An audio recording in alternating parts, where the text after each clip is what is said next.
Le centre a été chargé de donner une formation à des jeunes, généralement de moins de 20 ans, qui étaient en contrat d'apprentissage et qui, avant, ne recevaient aucune formation particulièrement adaptée.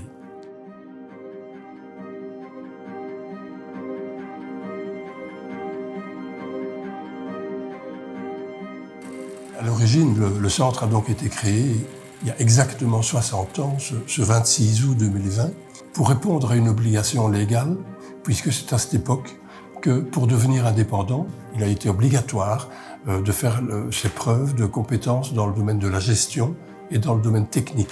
La formation continue des travailleurs, des indépendants et de leurs collaborateurs fait également partie des statuts du centre lors de sa création.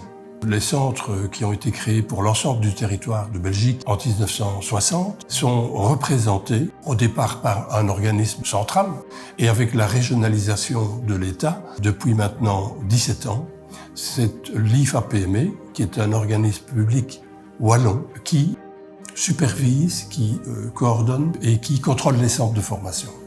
Il est évident que pour des actions de formation qui sont aussi spécifiques que les nôtres, les 30 km qui séparent Liège de Huy d'un côté ou de Liège de Verviers d'un autre côté, c'est fort peu de choses. Donc le centre a noué des contacts avec les centres indépendants de Huy puis de Verviers et depuis l'été dernier, le centre couvre maintenant l'entièreté de la partie francophone du territoire de la province de Liège.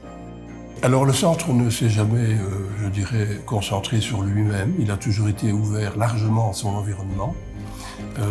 Dans ce sens, il a toujours coopéré de façon ponctuelle avec tel et tel partenaire. Et puis aussi, il a constitué de façon durable des institutions dans lesquelles il s'est appliqué.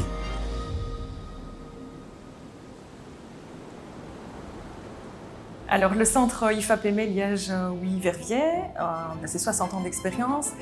Pour cette année scolaire, on a 6 000 apprenants qui sont en formation diplômante et plus ou moins 13 000 participants pour les séminaires de formation continuée. On travaille avec plus ou moins 1000 formateurs qui sont des professionnels en activité. Alors l'avantage, c'est qu'il peut vraiment apporter le cœur du métier et son expérience et de la partager avec ses apprenants. Au niveau des formations continuées, là on est plutôt avec 300 thématiques différentes. On a la chance d'avoir une équipe de plus ou moins 140 personnes qui travaillent vraiment chaque jour à la mise en œuvre des formations. C'est plein de personnalités différentes et ce sont vraiment de très chouettes équipes sur lesquelles on peut compter pour encadrer nos formations.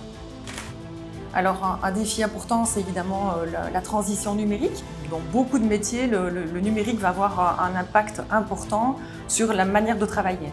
Et donc l'offre de formation va évoluer aussi pour permettre aux personnes de rester au top dans leur entreprise. Le numérique, c'est aussi finalement la formation à distance. Et là, ça fait partie de nos projets à court terme de faire évoluer l'offre de formation.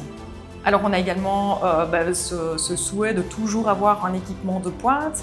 Au niveau de nos infrastructures, on a de très beaux projets de construction et d'évolution. Et puis, on est toujours à la recherche de nouveautés, avec un souci vraiment par rapport à la qualité. Et ça, c'est de l'amélioration continue, ça fait vraiment partie de notre mode de fonctionnement. Une remise en question pour pouvoir évoluer et faire évoluer l'offre de formation pour répondre au mieux aux besoins de la Wallonie et aux personnes.